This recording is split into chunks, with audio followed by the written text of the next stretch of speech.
You're listening to the Clutter Fairy Weekly, a weekly webcast and podcast brought to you by the Clutter Fairy in Houston, Texas. If you'd like to participate in one of our live webcasts, please visit cfhou.com/weekly. You'll find a calendar of upcoming webcasts, as well as instructions for joining the Zoom meeting via the app or by phone. We'd love to see you. That URL again is cfhou.com/weekly. Now here's the weekly episode. Enjoy. Hi, Clutter Fairy fans. This is the Clutter Fairy Weekly for December 16th, 2025, our last live show of the year. I'm your co-host, Ed Gumnick, and I'm speaking with Gayle Goddard, certified professional organizer and owner of the Clutter Fairy in Houston, Texas. Hello, everybody. Clutter Fairy Weekly is the webcast and podcast that digs deep into the clutter that piles up between you and the life you want to be living. We explore the habits and behaviors that lead to clutter, and we suggest strategies to slow the accumulation, reduce the collection, and comfortably manage the stuff we decide to keep. If you're new to our Zoom meeting, we want to let you know that you can share your comments and questions via the chat, and I'll try to make sure Gayle addresses them before we move on to another topic. You can also use the raise hand feature if you'd like to ask a question or make a comment yourself via audio or video. And we are streaming the webcast live on Facebook, so you can share your questions and comments there, and I'll relay them to Gayle. We're going to start, as we usually do, by recapping last week's weekly tittle, which was called Your Decorating Statement of Principles. The assignment was to craft a decluttering algorithm / personal manifesto to fit your style and decorating aesthetic. Let's hear from our participants in Zoom and on Facebook who wrote a decor manifesto this week. Please let us know in the comments. YouTube viewer Laura Olivia 3709 shared a comment with us. Laurel writes, "All my decor has personal meaning, such as a shell from a beach trip or a painting my friend made. No mass-produced objects from Target or Home Goods make the cut. This makes it easy to refrain from buying random items." Laurel, you managed to encapsulate both a concise statement of decorating principles and a strong argument for sticking to clear standards when you decorate. And having those decorating principles really helps you avoid the impulse shopping and avoid adding random items to your carefully curated look. So I can imagine in my mind that your house looks very personalized and that it has, if everything in there is meaningful to you, then it doesn't look like, a magazine spread. It looks like Laurel's house in every possible way. And I think that that's a winning goal to aim for, right? I really like that thought. Let's see. So far, I think all anyone is commenting about to this point is, or most of what people are commenting about is cats and weather, but their comments here somewhere. Jacqueline reports, "I got my Christmas gifts to my family packed up and mailed. That's good. I got my Christmas tree up and decorated. I have just a few more Christmas decorations to finish putting out." Ooh, sounds like you're on top of it. Yay. I'm sure it looks lovely. M says, "I buy no decor, only earn it through living." I like that Oh, statement. She says, yeah. "Items are mostly handmade, the rest being from travels or inherited treasures." There you go. Okay. And Which makes your theme, be your experiences instead. yeah, the theme is accumulation by experience. Right? Yeah. Angel says, Dust is the defining factor for decorating. Um, Oh. if it attracts too much dust, it doesn't get included. More than one person gave that answer. Actually, in our In where did the I in the see that? I think that survey? was I think there was a YouTube comment maybe about Mm. I you know my standard is it cannot have attract dust. Oh, I think actually that might be Ginger who commented next. And here's hers is a little long, but I want to share as much of it as I can. She says, "Style modern rustic.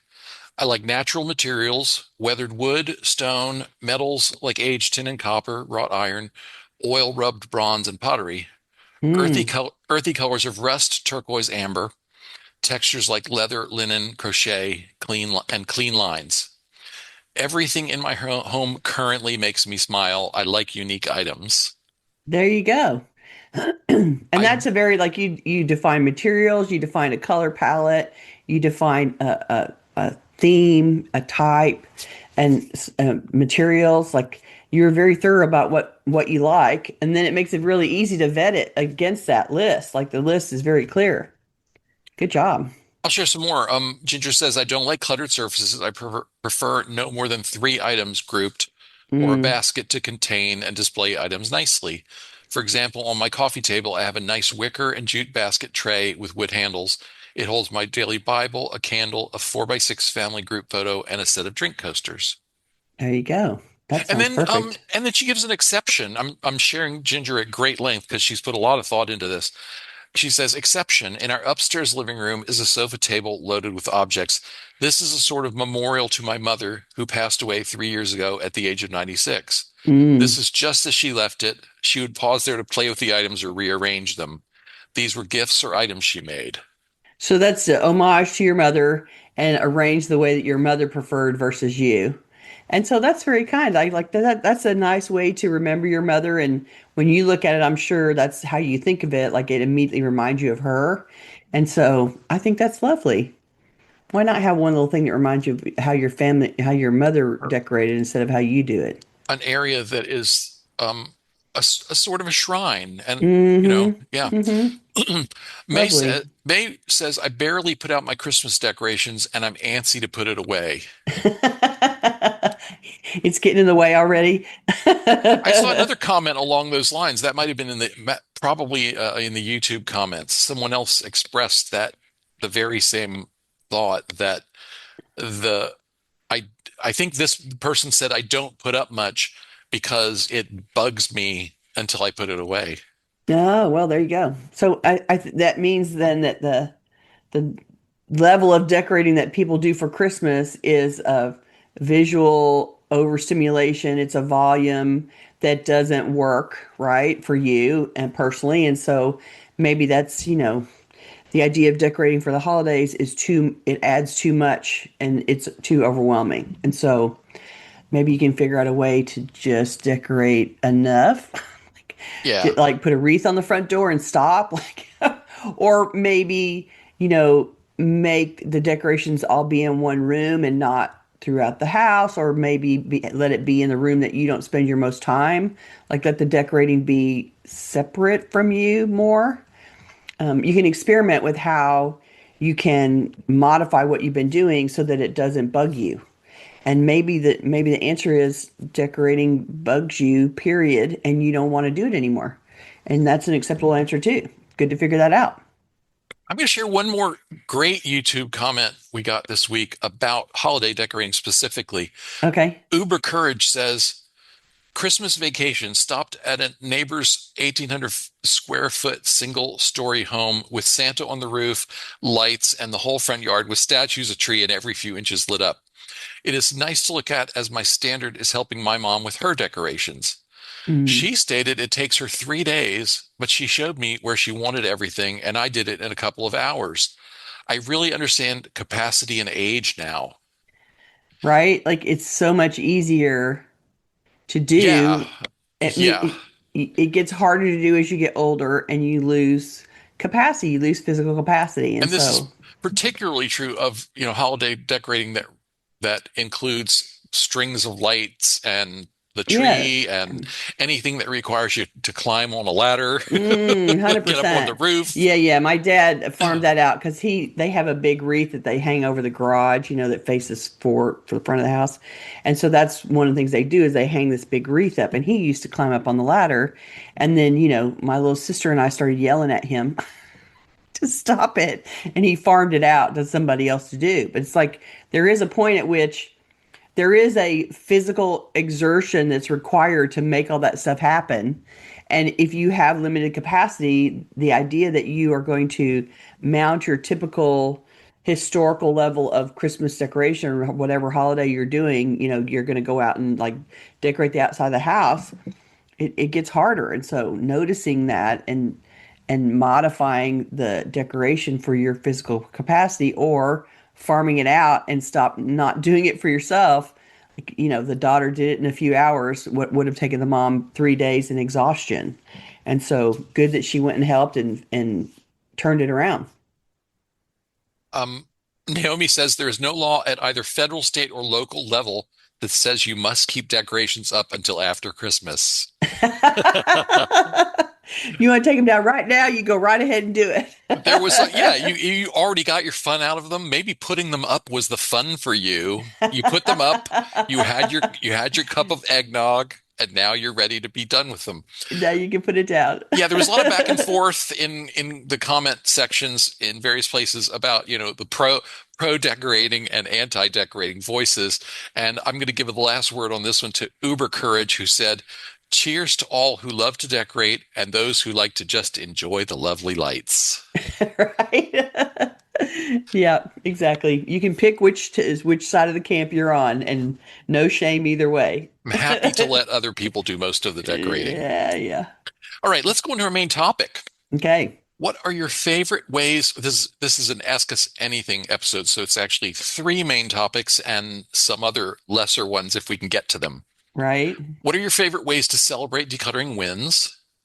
Um, Sorry, I usually give credit for these, and I have forgotten who gave me these, but I'll try and come up with that It's down below, so while we'll you are get to talking. it. Oh yeah, yeah, you're right. You're okay. It says it further down. You're right. Yeah. Sorry, I'm getting ahead of myself. What boundaries does the Clutter Fairy set on her own stuff? How do we declutter our subscriptions? Today, we're going to answer these and other viewer and listener questions and discuss short topics suggested by our audience in our surveys and social media channels. When we plan a show around your questions from our surveys or the comment section of our social media, it's so much fun for me. I guess it's the random nature of it that jumping from topic to topic really challenges me. And I love the various ways that you ask me about organizing. It always sparks something in me to read your questions and to decide what advice I can give you to support you. Thanks for taking the time to answer our surveys and to ask your questions wherever you ask them. I really live to answer them, hopefully in a way that helps you out. So let's get started having what is fun for me anyway. Okay, so Peggy asked us in response to a previous survey, what are your favorite ways to celebrate decluttering wins? And we wanted to open this one up to our audience. So we sent out a survey, but we'll start by hearing what Gayle has to say about it. So even as an organizer, I need validation that I'm doing good work on my personal space, just like you guys. And when I get something completed, I usually will tell one of my friends that I finished something. I hung some more artwork, or I got the client donation sorted and ready to donate, or I finally got my stupid email related to speaking to the chapter completed. I like reporting any level of productivity that I get done, but I especially like reporting on productivity done where I've been dragging my feet.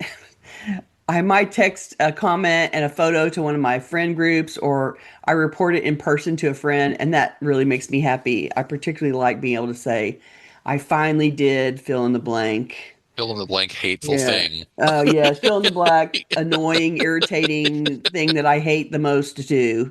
And then, I get a little cheer for having done that one. So I like that part. What about you, Ed? I had to think about this one. I don't really tend to do much by way of a celebration. And part of that is nowadays I'm sort of chipping away at the little bit of remaining backlog. But Mm, I think, a good answer on this one, the answer that, I would give if you really backed me into a corner is I would celebrate by having some people over, mm. because for me, a big focus of decluttering is making my home a comfortable place to entertain and cook and dine. Right, right, And so right. that would probably be how I would celebrate if I were inclined to. And really, what you're saying without saying it overtly is you would cook something. Right, Because if you have right. people over, that implies that you're in the kitchen making some new recipe or concocting something. And that part is super fun for you. Like that's doing what you love to do and then giving it, offering it up for people to eat. And so, having been the recipient of that celebration, I can appreciate when you have people over and serve a bunch of food, and it's quite lovely. People or dogs. This weekend I celebrated by cooking. We made a batch of homemade dog treats Oh, doggy treats. Okay. and a batch of gingerbread. and Ooh, you're also back to making bread again. a loaf of Sally Lunn bread, which is a buttery, eggy bread. It's kind of brioche-like, Mm. but a little easier, a little less work than brioche. Oh my God. I miss your Okay, bread. I miss your bread so bad. so we asked our viewers and listeners, what are your favorite ways to celebrate decluttering and organizing wins?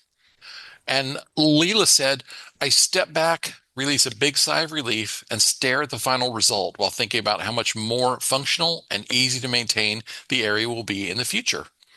If my mom is there with me, we definitely do a happy dance celebration. I love that you dance with your mom. How great to make it fun between the two of you. And visualizing ease of use at the end is a great idea. I have to say that I do that at clients a lot.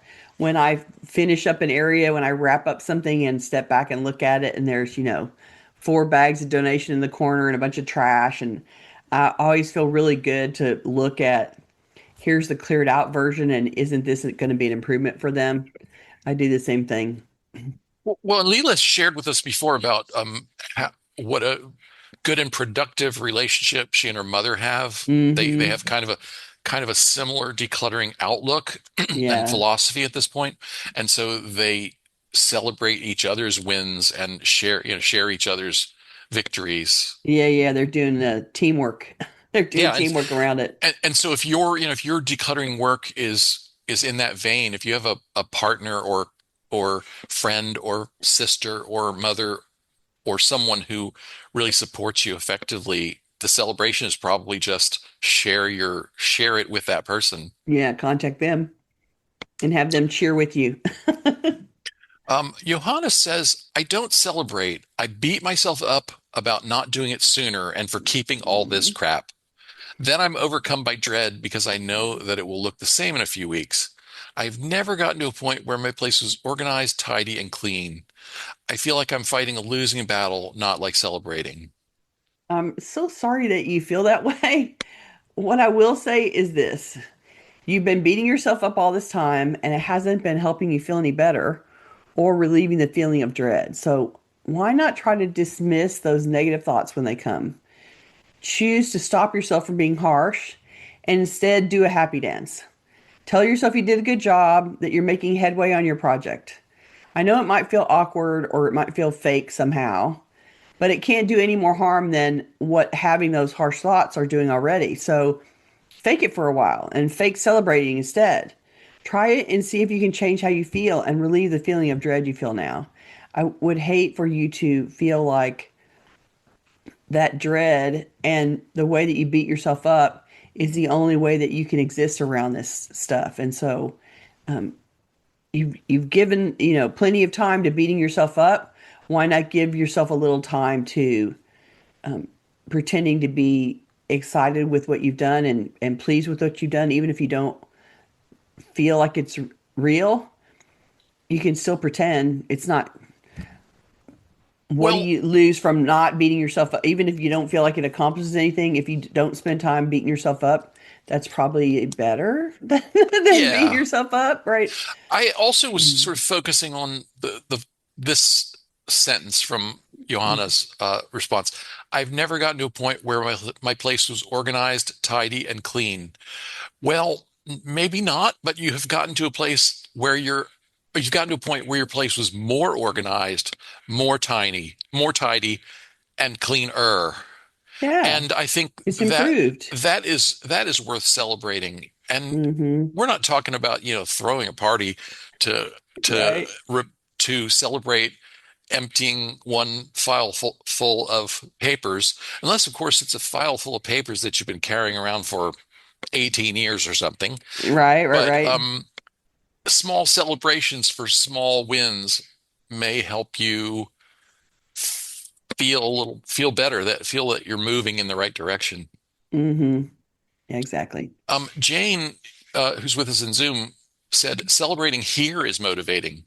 When I post something I plan to do in the week ahead and can come back and say it's done, feel and say it's done feels good. It feels good. Thanks for all the encouragement and support. So she's talking about, Yeah, in our Zoom the room. celebration is the Yeah. sharing that takes place here.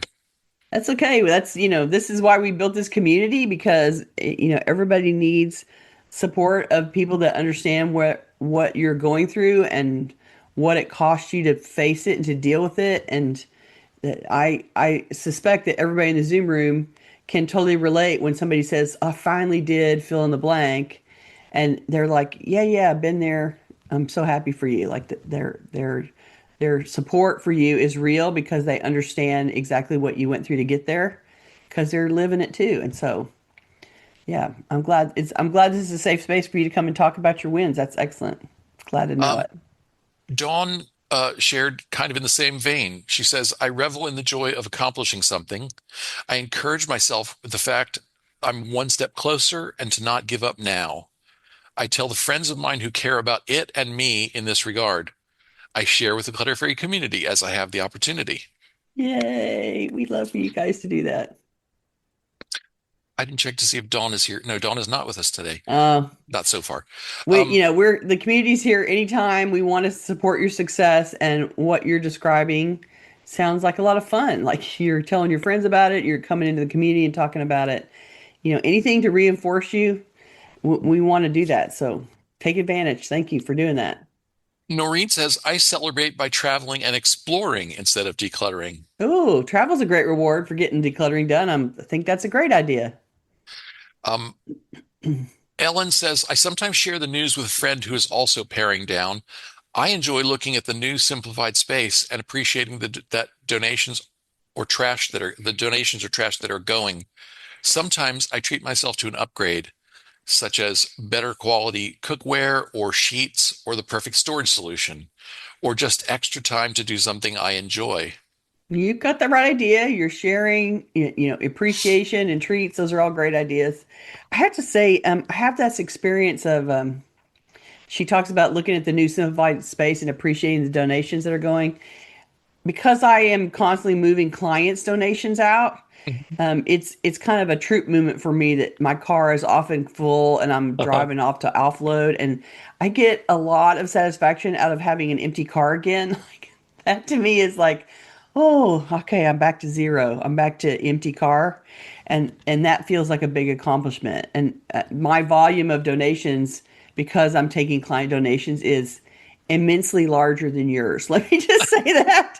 And so, you know, getting my car back down to zero from full is always a great, it always feels like a great accomplishment to me. I also liked her idea of treating yourself to an upgrade. So Hmm. instead of rewarding yourself for getting rid of stuff by going shopping, which Yeah. sounds a little like rewarding yourself for losing weight by having an extra dessert, you know, By eating again, she's eating talking about more. upgrades, replacing something with something better so that the Yeah, which you're implies a one in, one out, yeah, right? exactly. You're not Right. adding, you're trading. Yeah, that's great. That's a great way to celebrate. Hmm. Um, Absolutely. Peggy says, I don't do anything specific, but I always feel happy to have made decluttering decisions. Yeah, noticing the decisions you've made and being happy about accomplishing them, that's a perfect way to go. And it's a way to, you know, if you're feeling happy about your decluttering decisions, you're inclined to keep going. And so that is it, that it becomes a positive experience for you and you're inclined to keep repeating. And so that's a good thing to aim for. Rose shared, I treat myself by purchasing a 1 month subscription, ad-free with bonus episodes, to podcast channels I enjoy listening to, like Wondery, NPR, or Lemonada. Ooh, I like the idea of buying entertainment as a reward. I mean, and it's interesting that you buy a 1 month subscription. So basically, you give yourself a month to watch all your favorite things, and then it's gone again, and you got to do some more. Right, You got and to do some more decluttering to earn some more watch time, you haven't added subscription clutter to right? replace your physical clutter or whatever you've been clearing. Yeah, yeah, I like that. That's awesome. Jean says, I share my small victories online. I enjoy the encouragement my varied communities provide. Yeah, online communities are a great place to receive support, and you know, you put it out there in a community like that in a written form, and then people can comment on it over time. So it's not a one and done. You don't put it out there and get claps in the moment. You can get, you Mhm. know, extra feedback later. So that's awesome. Danetta says, relaxing with one of my hobbies, knitting, reading, Mm. eating something yummy, or watching a foreign film on Netflix. Hobby break is a great reward. Hobbies are absorbing and it's a true mental break for anyone. So, something we need after a serious time of focusing on organizing tasks is an activity that diverts your mind and, absorbs you into doing something that you find rewarding and fun and relaxing. And the hobbies are it, man. 100%. Lee says, when a project is complete, I feel great and can enjoy a movie or sketch and draw with no guilt. Exactly. The no guilt fun route. We like that. We want to be having fun that we don't feel guilty about. So, there you go. Okay, last one in here. I'm going to is Ginger. She says, I celebrate by taking photos and posting them in the Facebook decluttering groups I've joined. There are two that ask for weekly wins, and I have one that's a household work group I belong to since 2013. Oh, wow. Yeah. And she added, I post before and after pics in my private Facebook page I use for my home organizing projects. I like that you're taking photos to share with your support groups. Everybody really likes to see the before and after changes, and they can relate to what you're sharing even better if they see a picture of this is what it looked like before, this is where I was able to get after I finished. And that is absolutely, a picture is worth 1,000 words, right? So it's Right. good that you're sharing your pictures. That's great. Okay, let's go on. Our next topic is boundaries. Irish Michelle asked, what boundaries do you put on your stuff? Gail, Bead Queen, Ed, book and art lover. Do Right? you prefer to declutter alone, or are you open to advice and suggestions from others? So for the last 20 years, I've had a bead studio area in the last three houses I've lived in. Usually I split the living room into half, and so half of it is for living room furniture, and half was the bead studio area. I'm happy to declutter and organize alone. I'm always looking for bead things to pull for donation to the White Elephant Table at the Texas Bead Retreat. I'm lucky that I have an easy way to redistribute beady stuff.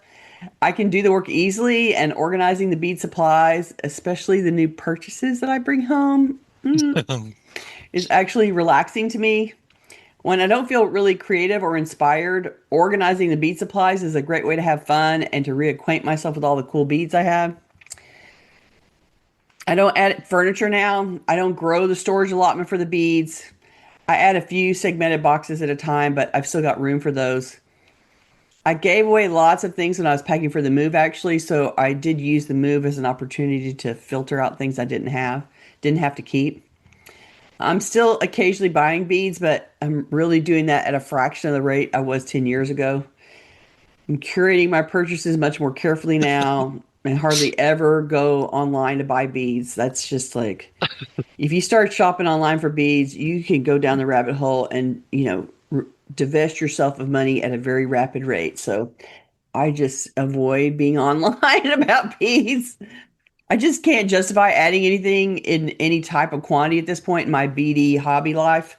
Um, you also asked about getting help from friends, and I asked for help from my friends when I moved because I could trust them to know how to pack them correctly so all that glass bead inventory wouldn't break in transit. They totally came through for me big time, and I never would have gotten the beads packed without them. And I did not want to trust people that didn't understand the hobby to be trying to pack those beads. And so Right. they totally helped me. And, if any of us move now, yeah, packing up the bead room is like a troop movement. It requires all of us to help do that. And my friends came and moved my stuff. It was awesome. What about you, Ed? You got to answer about books and My answers to those books, art, and I was going to add kitchen stuff, yes, absolutely. Another books. hobby. Books sort of became self-limiting because I moved from reading paper books to reading ebooks for the most part. Mm, And that was partly because I like the ease and convenience of ebooks and being able to check them out of the library and all of that.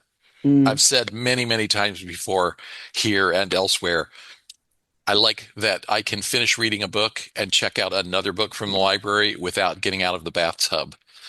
But so my physical book collection is really maxed out at this point, and Yeah, yeah, yeah. the only time I add a physical, and that's very few. I've gotten rid of nearly all of them, but the only circumstance in which I add a physical book is if it's like a fabulous gift from someone, or I can't, if there's no ebook available, but I'm Mm, just desperate to read the book, and I will track down a physical version from the library first if I can.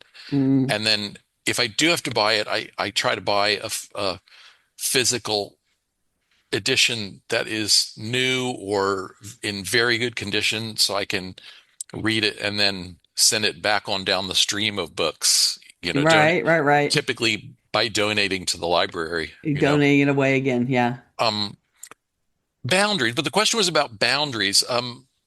The area where I have to set a boundary is the kitchen, Mm, and I was telling you before the show started that the whole kitchen is kind of the container. right. I don't subdivide especially, and I don't mind. Like we have pantry stuff that overflows into the spice cabinet because the pantry's too small. And some of the other spaces are much bigger than they need to be for what What goes you put there. in them. Yeah, yeah. So I mix and match and don't mind that my kitchen is not maybe not organized as It's not categorized as much. fastidiously as some people would do. It's more Mm, about mm, making it all fit in the container, which is the kitchen. mm-hmm, mm-hmm. And in this house, we're fortunate to have a good amount of storage and lots of space, but we're also in an open plan. So anyone who to get to our living room, you have to walk through our kitchen. There's no not seeing the kitchen. Right, right. And so in this place, we've kind of aimed for almost nothing or as little as possible on the counters and the bar. So that sort of limits the container a little bit. But I like it. I prefer the very clean look we can do in this space. Right. And you have the space to accommodate appliances and things to not be on the counters. They can be in the cabinets. And so that Right. gives you the visual look that you want in the kitchen and still lets you, have the equipment that you want to cook with. So that's good. Yeah. Sounds like a perfect kitchen for you, actually. Okay, let's go on. Okay.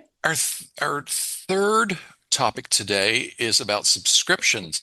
Sandra asked this question. Ask us to talk about subscription decluttering.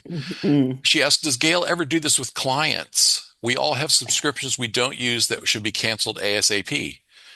Gail, can you offer Sandra any pointers or tips for decluttering subscriptions?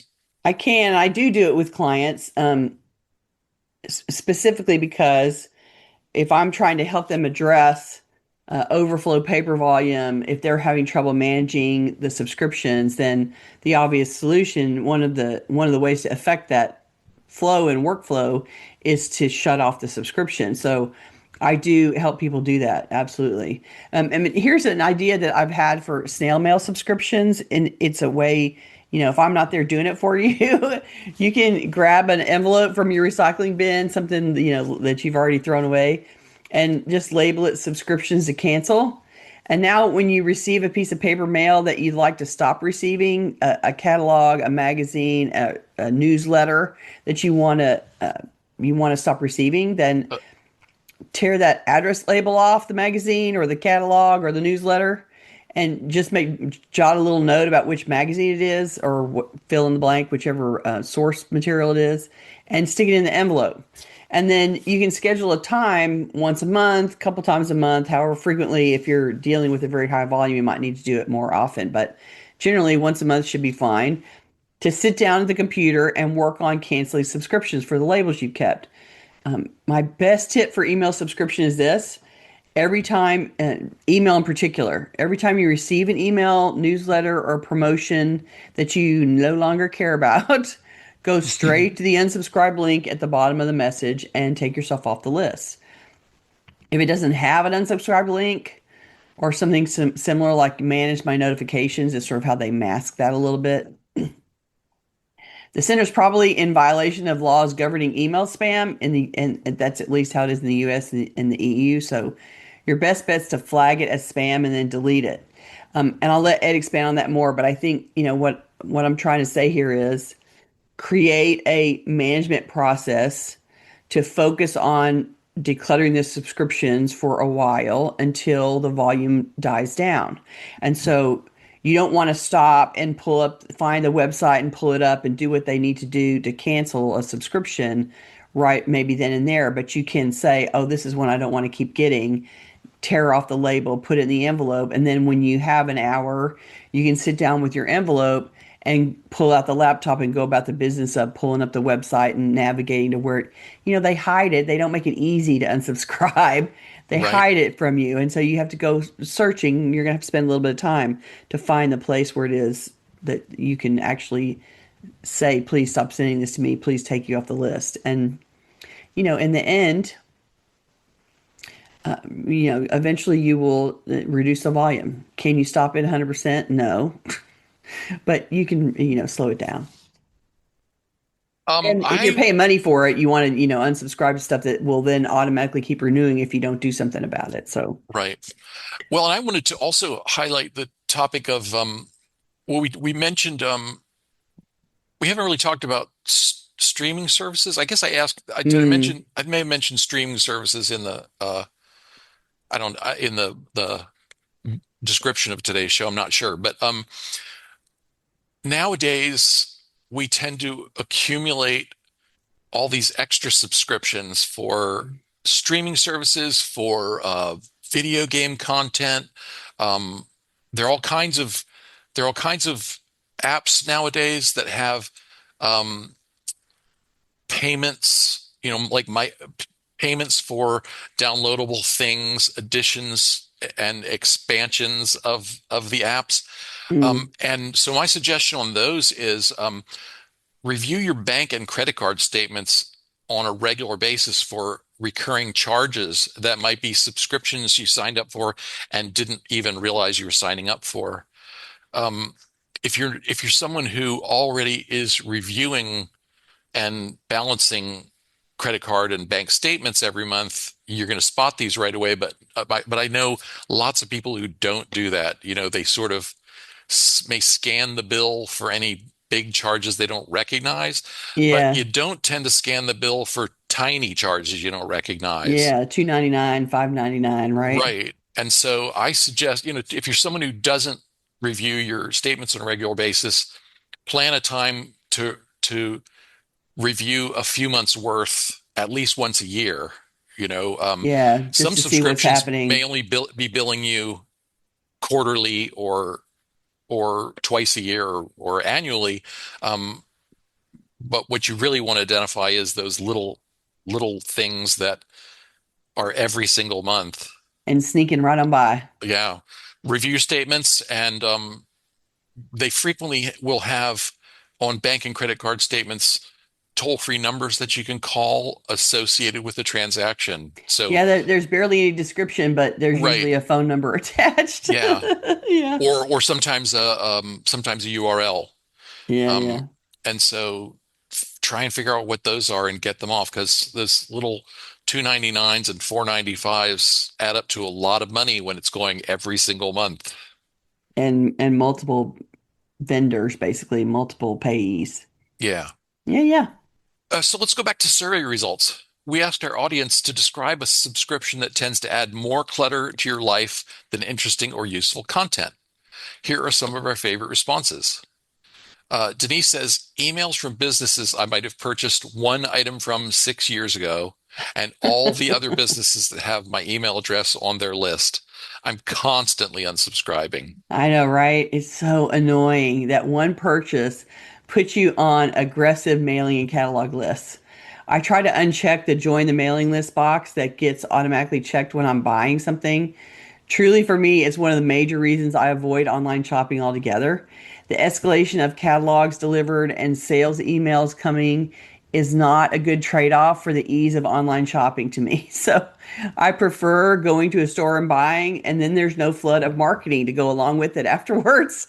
If I just go through the store and pay at the counter, I don't get 47 now emails a month from that And company. So when they ask you, may we have you?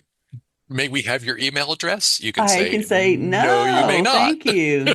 I do not wish to be on your mailing list. That is the whole reason I'm standing in your store. Right? Exactly. That's exactly it. PJ from Wiltshire says, monthly candles in a box. Oh, that's a subscription? Oh. I know, right? I never get through them all, and they're piled up in the corner. A lot of friends and charity shops are going to get little candles in boxes this Christmas.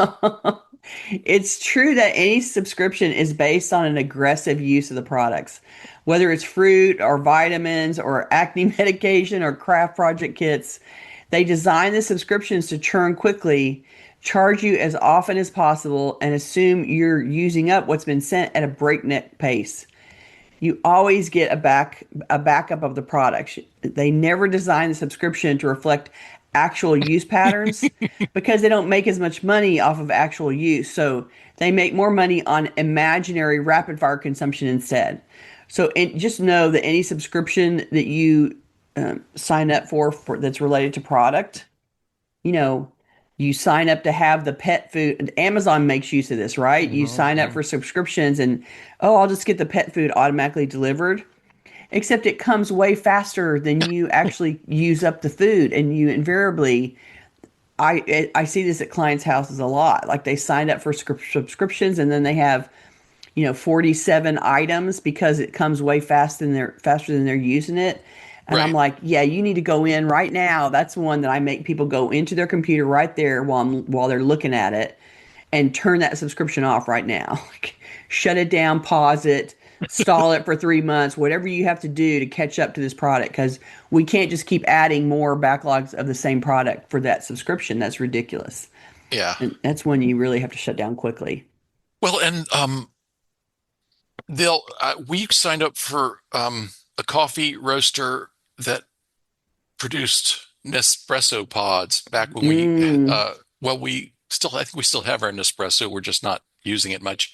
Um, and of course, the frequency options they offer you are all a little more than we need. You know, Mm-hmm. it's Always. a little or even a lot more than we need, and they sort of try to sweeten that a little by saying, "Yeah, but you can skip a shipment anytime you like." Well, yeah, except now you've given me one more thing to do, one more thing to track on my calendar, one more thing I have to pay attention to, Mm-hmm. and And that is that's how totally they like get you.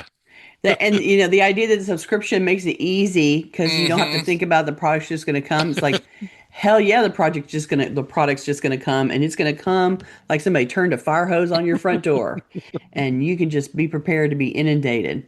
And truthfully, I have never encountered in someone's home a product subscription that wasn't backing up. No one gets the product at the same rate that they use it.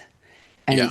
And they're counting on that because you signed up for the subscription and so they can charge you go go go, right? We get a joint supplement for Hardy by subscription from an online pet pharmacy, Mm-hmm. and the container comes with 60 chews, and I have set the preference to ship again every 60 days, and somehow they're managing to jigger the calendar just enough that we get them every 53 days or something like that, you know? Oh, So it's not so much that we're going to end up with a huge surplus. I'm just going to have to tell them to skip a shipment at some point. But it's annoying. it is annoying Okay, let's because go on. it works for them. It doesn't work for you in the same, like, sure, you always have to choose, but you also have now inherited a storage problem because of the way that they speed up delivery. Yeah. M says in about 1980, I stopped all magazine subscriptions because I found it impossible to throw them away, even though they were mostly fluff and eye candy. I have never again subscribed to anything that arrives via the postal service. I never subscribe to anything that arrives by cable or dish. On the computer, I am automatically subscribed by clicking to read certain articles, but I have no problem with clicking the unsubscribe button when the junk mail arrives. It sounds like you've got a good strategy going. And I like the idea of like you recognized having the magazines come or the catalogs come were once it became a physical thing of paper in your house, it became difficult for you to let go of it. And the way to fix that is to not have the paper come to your house. So good job for doing it for so long and maintaining that. And like, no, I'm not letting anything be just to be delivered to be my mail. And so good job.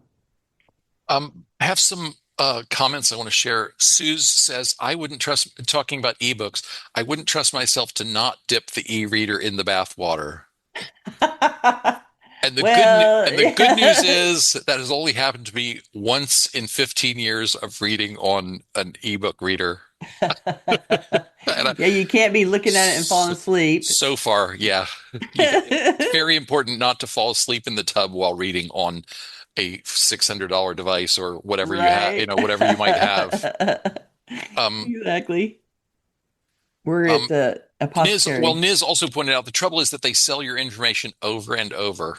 Yes, they do. Yeah, you It gets on an endless series of lists. well, and one of my sort of policies, I guess you could call it, is when I go to a site and they say, give us your email to get at fill in the blank, Mm, the whatever it is that they want that you're enticed by on their website, something behind their paywall or whatever, and you give them their email address. What I do is, as soon as I get the first email, I go and hit unsubscribe. If you're gonna mm, if you're gonna hold that over my head and say you have to give me your email to get this thing, I'm gonna just unsubscribe right away, so I don't have to worry about it later. yeah, After I've gotten 20 things from you. But as Niz points out, that's great unless they have harvested your email to give to someone else. So you yeah, really do have to yeah. be careful. And truthfully, if I click on something and it hits a paywall, I'm like, okay, I didn't need that that bad, and I back right Yeah. back up. There's enough free information for me. Sure, it might be fun to read their thing, but is my life really going to be over if I don't see whatever that article or that ad or that picture or the whatever that was that they're trying to get me to see? No. And so I will back right up from a paywall. It's like, oh, well, I guess I'm not going to read that. I guess I'm not going to see that. And I, move on out. It's like it's not worth the hassle on the back end for the momentary, interest and glitter that they are attracting, catching my attention with in the moment. JB makes a good point. JB says, please do not hit unsubscribe or any other link on unfamiliar emails. Just delete and or mark as spam. Yeah, when we say look for that unsubscribe link, we're talking mostly about things that you know are legitimate, things that you Hmm. deliberately signed up for or recognize, if everything about it is legitimate and you have a credit card with them or something like that. Yeah. But yeah, if you're in any doubt, you're safer to just mark as spam and delete. And let it go. Okay, Exactly. let's see. Letter C says, ah, yes, there's an internet apothecary that just won't stop sending me notices, and also a flower/plant site. Same for holiday sites we've been to and booked with. I delete all but the last notice every few months. Good that you're staying on top of it and you have a delete routine set up. That's part of the maintenance, right? Is that as you realize that you've been added to lists, you have to like, get in there and manage them and try to get out of them. Isn't this interesting that, having all of our information on in a digital environment, in email, in whatever that we all the internet stuff that we do is supposed to make our lives easier. We've just traded different chore lists. Right? We used to do it all on paper, and that was a whole set of chores. And now this is super easy, except that it has all created all these digital cleanup to do things that have to happen instead. So we just move the work to digital instead of physical. Lisabeth says, digital clutter and mail my hubby signs up for take more energy than I'm comfortable with. It can be annoying for sure, and it takes up a lot of time.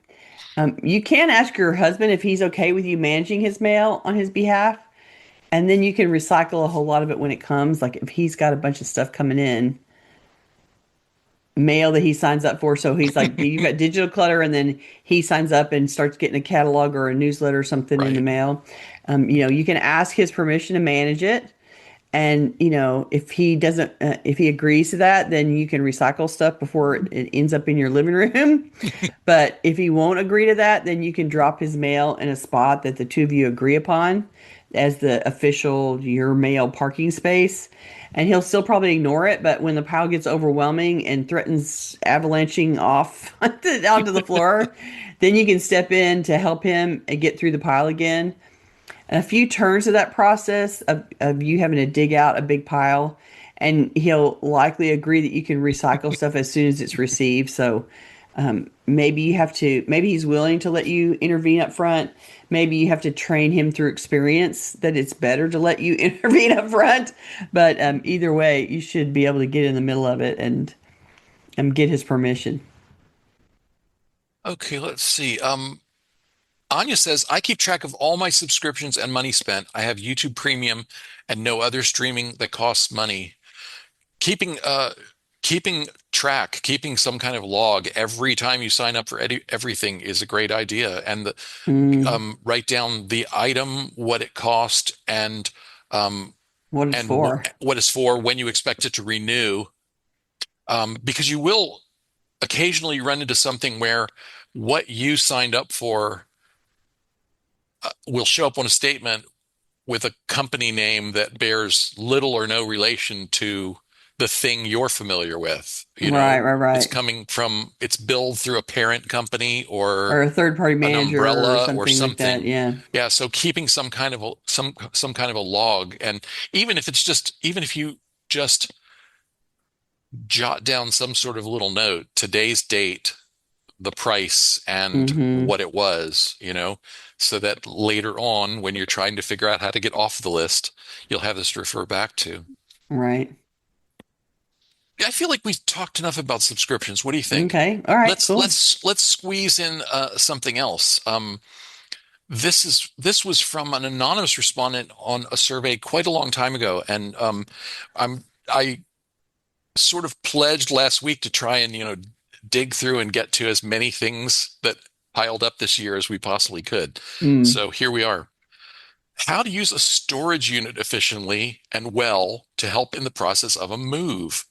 Everyone says don't ever start, but when could it work? I'm leaning that way. This is a good question because during a move, you can pack and start removing those boxes to storage before you start showing a house. So the house is less crowded and then, hopefully more appealing to your buyers. During the staging process, the realtor will tell you that it needs to look nice but emotionally neutral. And buyers can envision your house as their space if your family life is prominently displayed there. So, removing art and photos, mementos, and extra stuff stored in the closets in the garage help make the house more neutral for buyers. And it makes it easier for them to see the space, the capacity of the space and the storage, for example. You just need to see the storage unit as temporary removal area, not intended to be there long term. If you park it there and pay to keep it there forever, you're giving money away to not deal with something instead of making decisions and getting the unit emptied shortly. It will cost you extra because you'll pay to move stuff twice, once to storage and then once out of storage to the new house, instead of one time straight to the new house. So you're adding storage monthly rental costs plus a second moving charge to your move costs. It's not very cost effective long term at all. So consider this as a solution only if you know it's timing related to when you get the house staged versus when you can move into the new place. Staging a house is a process where you neutralize the look of the house so that someone else can imagine living there and not you. And sometimes the best way to do that is to just remove the stuff that is related to you completely out of the house. If you don't want to stack up boxes in the garage, if you don't want to stack up boxes in a room that people are then going to come and try to look at, then moving it out to storage makes sense. But you don't want it to be You don't want to be paying for it long term. You don't want it to be a tomb. No, no, no, no. Um, So it's definitely, it could be a transition because, you put the house and you list the house and sell it versus when you can get into the new place. And, there's usually some timing issues around how quickly you have to get out of one and get into the other and what's available when. And so you might need that storage as a transition holder of things before you move. But I would just caution against thinking of it as a long-term solution. right. Yeah, that was the other situation I was going to mention. I mean, that was where we found ourselves when your deadlines don't all Align, align right? properly, right? So we had stuff that we didn't have a place to store in the new place and a garage. We were getting a garage at the new place. We are renting a garage here. Mm. But the garage wasn't going to be available till at least a month after we moved in. Oh, And so that was our initial reason for getting the storage unit. yeah, But you needed to then, cover that month gap. but then just sort of, panic about all the stuff you have to do at the last minute meant, well, now these things we don't have time to deal with today can go in storage and we'll deal with them next week after the movers have come and gone, that kind of Yeah, thing. yeah, yeah, exactly. Which I think is a legitimate use of a storage unit that won't trap you in always having it. Paying the fee. Well, I Yeah. think the important thing is to remember that running up to a move is exhausting and takes a huge amount of effort. And then the move happens, and on the back end, you are going to be inclined to go, oh gosh, I'm collapsing from the weight. I'll work on that later. I'm so, so tired. Yes, you are, but the move is not over.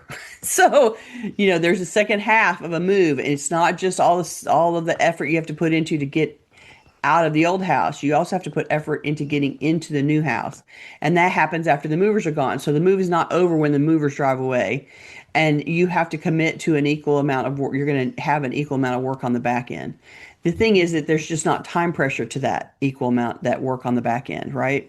Because you're not waiting, the deadline has come and gone for the move. And so you lose some of the time pressure. So it's easy to fall back, to work slower, to put off, to just say I'll do that later, I'll come back to that later, and then you wake up and 9 months has gone by and you've been paying for a storage unit for 9 months. So yes, you need a little break for a week after the move, but then you have to get back on it so that you can finish your move-in process, you finish the setup process, and you extract the things out of storage that have gone in there temporarily and they need to come back out to the new house. And so just keep in mind, uh, you need to um, you need to continue to allocate your focus and work on the move after the move has happened physically. Yeah. Yeah, that's it. And the downside was it meant we were still finishing our move 5 or 6 months later. I forget exactly when we got out of the storage unit, but your move isn't really in that. If you use it that way, your move isn't finished until you've emptied that storage unit. Yeah, yeah, 100%. Okay, we are out of time. Oh my Let's goodness. Okay. so let's talk about the coming weeks. I want to remind everyone that we'll be back for our next live webcast on Tuesday, January 6th, 2026. Sorry, I put that in the wrong place. First show in the new year. Yes. Um, we're taking the next 2 weeks off for the holidays. So join us on January 6th when we'll guide our audience through a decluttering and organizing review of 2025. Frequent participant and contributor Gabriella suggested this topic. We're preparing a survey with questions to help you reflect on, celebrate, and bring forward your 2025 growth, learning, and successes. So watch for that survey later this week so you'll have plenty of time to respond. And then come join us on January 6th for Looking Back to Move Forward, Your Organizing Year in Review.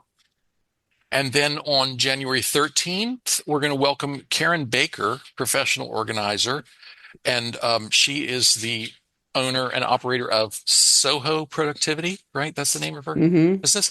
Karen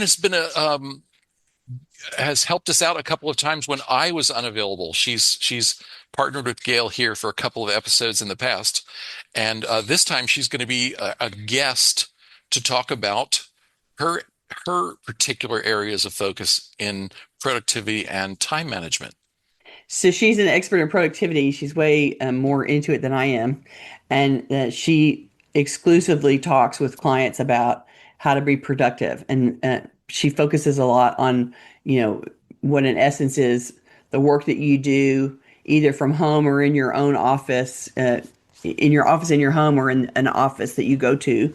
And she focuses on your work processes and the things that your task and to-do list and how you go about accomplishing them and how they can be automated, how they can be supported by software applications, how they can be streamlined to make it easier, how you can track and manage it. And so she's very good at this, and she's my friend for many, many years. We met as baby organizers back in the day. And so, And she's a lovely and delightful human being. yes, yes. So And she'll be with us on January 13th. yeah, she has plenty to share. So I'm sure you guys will enjoy talking to her. Gail, why don't you give us the tittle? Okay, this week's weekly tittle, Out with the Old. This week's assignment is to release something from your life that you don't want to carry with you into the new year. This is the time to shed things that you don't want in 2026. So reflect on something that you'd like to experience less of uh, that In you 2026. in Sorry,2026. put the wrong year Okay. there. Sorry about that. Okay. This may be a physical object, an attitude, an idea, a story, a relationship, or anything else in your life that you can name. And we'll just call your selection the object for purposes of remaining the rest of this tittle. Thank the object for the role it's played in your life, for better or for worse. What did you love or hate, enjoy or dread, embrace or reject, or learn from the object? Set the object free by any appropriate method. If it's a physical thing, go make a donation. If it's a relationship, do your break. Give it to someone who enjoyed it. And if it's a person or an idea, you don't have to pass that on. You can just think in your mind, I release you to the next person, right? Donate it somewhere worthy. Discard it in the trash if you want. If it's an intangible, write it down on a slip of paper. This is a good thing. You can write it down on a slip of a paper and then tear the paper into pieces and throw it in the trash or toss it in the fire or destroy it by any other dramatic but safe method of your choosing. If you just need to kill the idea, the attitude, the relationship, you can write it down and destroy the paper instead and be safe about it. But ultimately, we want you thinking about things that you're ready to release and that you can release between now and the end of 2025 so that you go into 2026 without that object and see how you come out, see what you come up with, and then come and tell us about your experience about what it was like to release that thing at the end of the year. Okay? If you're watching this on YouTube, we'd love for you to join us live. To get notifications about upcoming events, we invite you to join the Meetup group by visiting cfhou.com/meetup. You can also follow us on Facebook by visiting cfhou.com/Facebook or join our mailing list by going to cfhou.com/subscribe. We love to hear from our audience, so please keep your questions, comments, and topic suggestions coming on YouTube, Facebook, or anywhere that you find us. Watch for that end of year survey, and you can Mm-hmm. always reach us through our website at clutterfairyhouston.com. Oh. There, clutterfreeheathen.com. Sorry, I put it down too fast. I know that you guys are you're so sweet to let us take a break at the end of the year and not be putting out content as complete as we normally do. So thank you for that. You can always go to cfhou.com/YouTube if you want to watch our catalog of backlog of videos because we've been talking here for a long time and there's a lot out there. So make yourself happy by going and watching old videos if you need to. All right, you guys, we love you. We're so glad that you're here. Thank you, and happy holidays, happy New Year, and we will see you on the flip side in 2026. Bye-bye. Thanks.